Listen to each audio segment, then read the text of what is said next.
You ask Tiger to solve. This deals with linear equations with one unknown. The final result is x equals -1. Let's solve it step by step. Group all x terms on the left side of the equation. Subtract 4x from both sides. Group like terms. Simplify the arithmetic. Group like terms.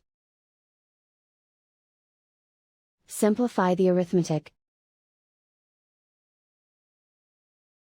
Group all constants on the right side of the equation.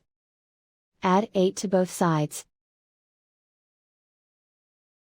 Simplify the arithmetic.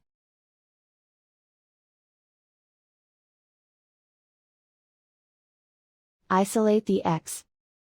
Divide both sides by 2. Simplify the fraction.